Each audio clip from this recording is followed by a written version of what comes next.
This is pretty much everything you need to do to keep an average swimming pool. Get yourself a basic chemistry test. Test the pool weekly. Use the skimmer wand tool to take crap like leaves off the top of the water. Use a pool scrub brush to kick up dirt from the bottom. Your pool will have a skimmer somewhere. Empty the muck out of it. Add the recommended amount of chlorine for a pool your size, based on what the chemistry test told you was needed.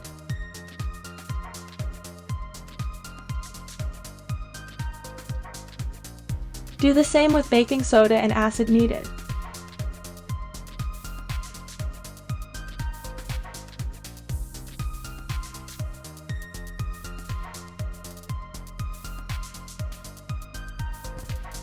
Run your pool vacuum cleaner.